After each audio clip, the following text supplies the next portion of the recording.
Hi, I'm Brianna and I'm a tutor with the Chegg, and today I want to talk to you all about carriers. So you're probably wondering, what is a carrier and what am I even talking about? So for genetics, you have specific alleles that would be marked as carriers. So let's look at this. So here are my genotypes, and for different genes, and so I have two alleles together, like you know how one comes from your mom and one comes from your dad. And so these are the genotypes of different ones. So let's say that this box right here is for sickle cell, okay?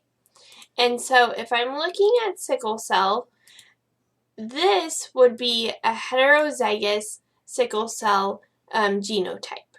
And if I was looking at this one is homozygous dominant, meaning that they have two of the same predominant, and this is homozygous recessive. So both of these are recessive. The only way to have sickle cell would be if you have both recessive genes. So that's the only way it will actually show. But a person can also be a carrier, and the carrier would be heterozygous for the trait. And so carriers do not show the trait because it's a recessive only trait, but they do have it. And the issue with that is that these people that do have the trait, they could pass it on to their offspring, and their offspring can end up having the trait. So one thing that happens a lot is parents don't know that they're a carrier of, like, say, sickle cell or hemophilia or something like that, and then they have, and both parents are carriers of it.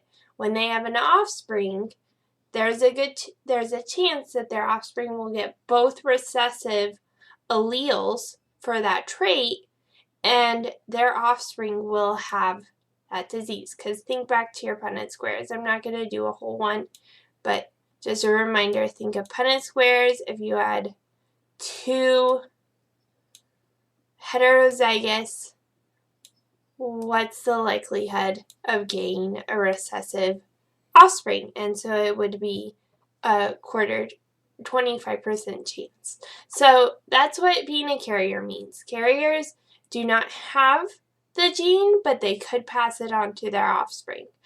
So same thing goes if it's sex-linked. But so autosomal traits, any other chromosome traits, you know how you write them with just a big letter and little letter?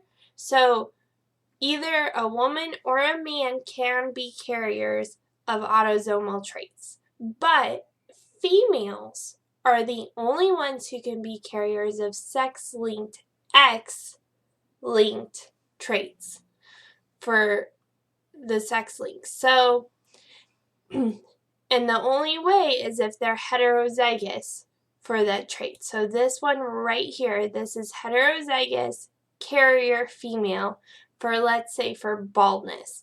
And the reason why only women can be carriers is because they're the only ones that have two X's. Men only have one X. So they have a 50-50 shot of having that trait or not, whereas females have more flexibility for it. That's why a lot of X-linked traits are way more common in males than females.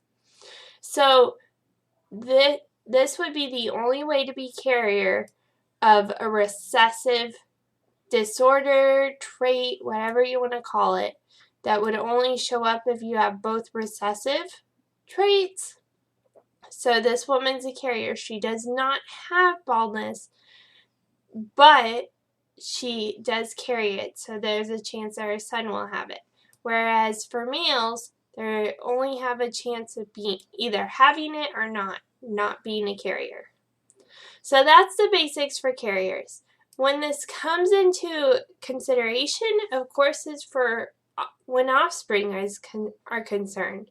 You don't want to have offspring and worry about them having different disorders and stuff. So that's when it becomes concerning about what you could just be a carrier for. And so let's think back to like the 1700s when Queen Victoria was queen. So Queen Victoria did not have hemophilia, and neither did her husband Edward. This was the late Queen Victoria. Now then the other Queen Victoria, the one that we all know for Queen of England, and 1819 was when she was born, she was a carrier for hemophilia. She married Albert, who did not have it, and then they had, I believe, 9 children. And they had a daughter who was a carrier, and only one son who had hemophilia, and then 2 daughters that were carriers, so her and her.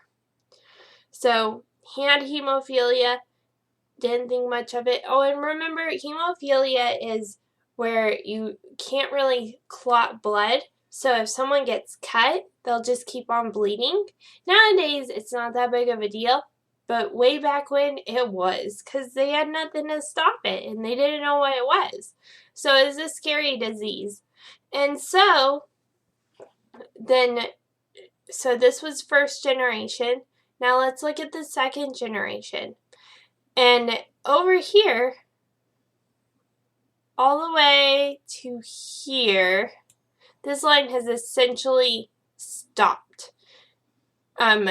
doing hemophilia because none of them are carriers or have it. The way that we're knowing that it's a carrier is if there's half red, half white. And if it's fully white, then it's non-carrier. If it's fully red, then they do have the disease. Sorry I didn't explain that better.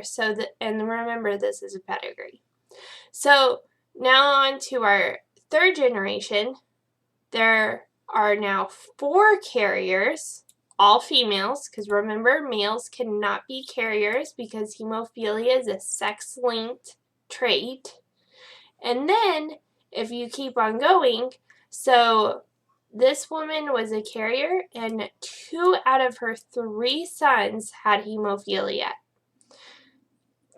And then here, she had 5 children, only 1 son, and he had hemophilia. And then 3 children, 1 son that they're not sure of, and 1 son that for sure had hemophilia. And that's how I kept on going. So for carriers, it's more concerning when you're looking farther in generations for how it's passed on. I hope that all made sense. If you have any questions for me in the future, I'd be more than happy to help you. And I hope you have a great semester. Bye.